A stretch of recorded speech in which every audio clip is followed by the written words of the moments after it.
Bienvenidos a su programa Centro Médico TV. El Hospital Centro Médico se siente orgulloso de apoyar un grupo de deportistas élite. El día de hoy les presentamos una entrevista que Ana de la Cerda le realizó a Luis Martínez y luego veremos a Ana Lucía Hurtado, quien realizó una evaluación de composición corporal a José Sáenz. Pero primero comenzamos con nuestro segmento médico junto al doctor Mark Cohen, quien nos hablará sobre la enfermedad pulmonar obstructiva crónica. Comenzamos.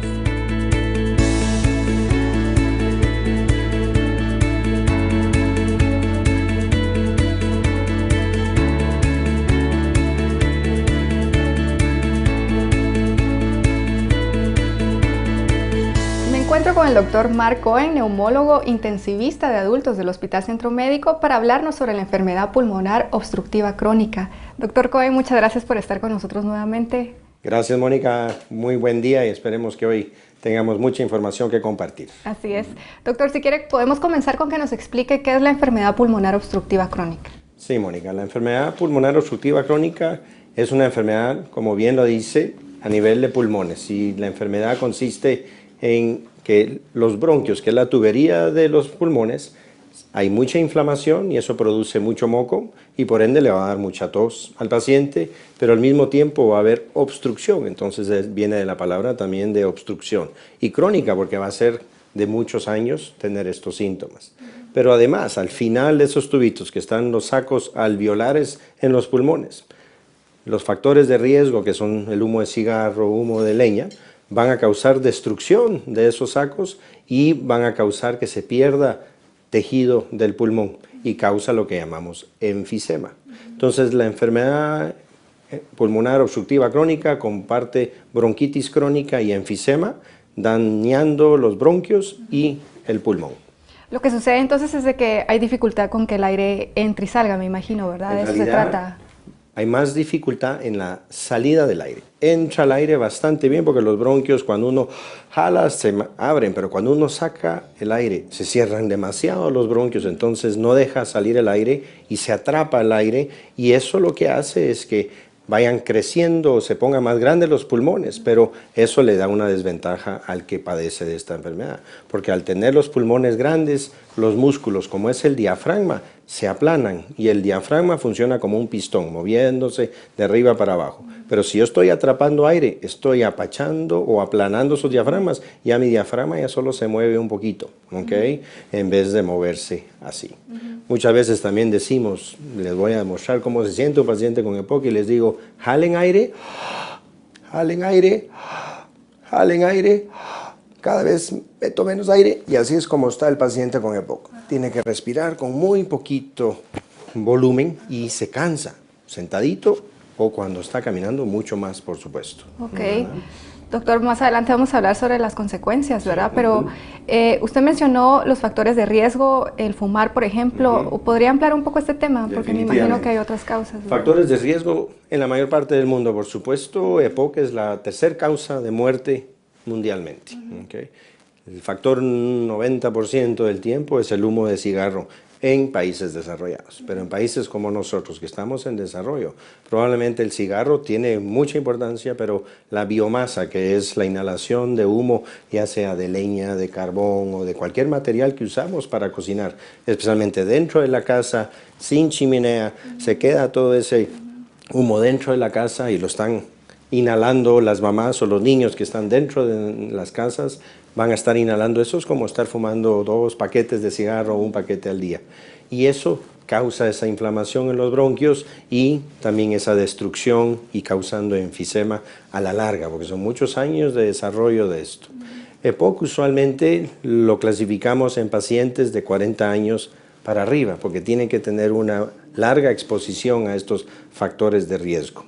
Últimamente, otros factores de riesgo que se ha visto, aparte del humo de cigarro y de leña, ha sido pacientes con asma que no están bien tratados, porque también el asma es enfermedad de los bronquios. Si no tratamos eso, va a causar una obstrucción a largo plazo. Entonces, el asmático tiene que estar bien tratado desde niño para que no llegue a desarrollar EPOC en la adultez.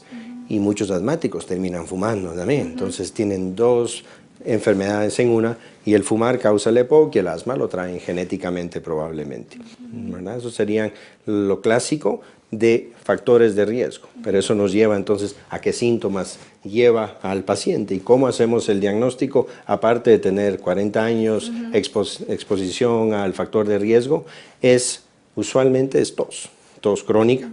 El paciente que tiene mucha bronquitis crónica o mucho compromiso en sus bronquios va a producir mucho moco al toser y sale esa flema blanca usualmente, porque no va a estar infectado, no que es pura inflamación, pero su primer queja es tos con mucha producción de flema. Pero el paciente no nos consulta muchas veces por tos. ¿Por qué? Porque se siente culpable de que sabe que el cigarro le está causando esa tos con flema y dice, eso es por el cigarro y mejor no llego al doctor para que me regañe. Al contrario, debe de buscar esa ayuda para lo más temprano posible evitar más daño en sus bronquios. Al ir pasando el tiempo, el segundo síntoma más importante es la falta de aire. ¿Okay? Muchos pacientes comienzan a sentir falta de aire y cambian sus hábitos. En vez de salir a hacer ejercicio, se quedan en casa. En vez de ir caminando al supermercado o al mercado, se van en carro o se van en bus. Entonces dicen, no, yo no tengo falta de aire, doctor. Hasta que llega el momento que ya les cuesta hasta vestirse, bañarse, ya es demasiado tarde. ¿Pero por qué? Porque cambiaron sus hábitos para sentirse ellos que no se están sintiendo mal. Otro síntoma que padecen y refieren mucho es que oyen como un silbido o pito en el pecho. Y al ir pasando los años, ya no solo es pito, no que ustedes van a ver a veces pacientes en el pasillo de cualquier lugar donde están, porque al cerrar los labios ellos abren sus bronquios y respiran con más comodidad. Entonces este tipo de 3 síntomas clásicos de tos productiva o tos seca, falta de aire y el silbido en el pecho o opresión en el pecho son las 3 cosas que los pacientes nos llegan a consultar. Ok. Doctor, entonces el tratamiento, ¿de qué se trata? Okay. El tratamiento número 1 es parar los factores de riesgo, evitar esa exposición. Ese es el 1, 2 y 3, es parar de fumar y parar la exposición. Y luego tenemos tratamientos farmacológicos y no farmacológicos. Pero antes de llegar a saber qué les vamos a dar de tratamiento, tenemos que ser más específicos en el diagnóstico. El diagnóstico de EPOC se hace con estos síntomas de tos y falta de aire, pero luego les hacemos una prueba que se llama espirometría. ¿Y eso qué es? Es hacer al paciente soplar en un tubito que va a una máquina y le mide los volúmenes pulmonares que tiene. Y por la enfermedad, como nos dice que es obstrucción, vamos a ver que los volúmenes en el primer segundo, cuando él saca el aire, va a estar disminuido, menos del 80% de lo que debería ser para su talla, peso y edad. Tenemos tablas para eso y para raza. Entonces, si él presenta en total de aire y en el primer segundo tiene menos de 80%, vemos que la espirometría nos dice que hay obstrucción. ¿Okay? Y eso ya nos da el diagnóstico. Factores de riesgo más una espirometría con obstrucción nos dice que el paciente tiene esto. La radiografía de tórax nos puede ayudar, pero no es diagnóstica, porque muchas otras enfermedades dan la misma imagen radiológica, pero no la misma espirometría cuando le hacemos esta prueba. Entonces, síntomas, espirometría, podemos usar rayos X para descartar otras enfermedades y ver que no haya complicaciones, porque se suma cáncer de pulmón, enfermedades del corazón y todo eso, que hay que hacer estos otros exámenes por los factores de riesgo que tienen, pero lo más importante es síntomas y espirometría. Una vez teniendo eso, el tratamiento sigue en quitar los factores de riesgo. 2, usar lo que llamamos broncodilatadores, abrir los bronquios y que él pueda meter aire y sacar el aire sin que se colapsen. Y tenemos varias formas de broncodilatar. Hay 2 familias grandes, se llaman los beta agonistas de acción prolongada, que hacen eso, es relajar el músculo del bronquio para que se mantenga abierto. Y luego tenemos los anticolinérgicos de acción prolongada. ¿Qué es lo que hace? También dilata, pero disminuye la producción de moco en los pacientes. Entonces, usamos, dependiendo de los síntomas, qué tan severos son, y la espirometría, qué tan severa es, o usamos uno de ellos o los combinamos. Y usamos para pegarle en 2 vías y abrir esos bronquios lo más posible. Al abrir los bronquios, vamos a poder ejercitarnos más, sacar esa flema con más facilidad y van a tener menos falta de aire y menos tos. Doctor, muchas gracias por habernos acompañado. Muchas gracias, Mónica, y espero que esto nos sirva a todos. Seguramente sí. Amigos, regresamos al próximo segmento de Centro Médico TV.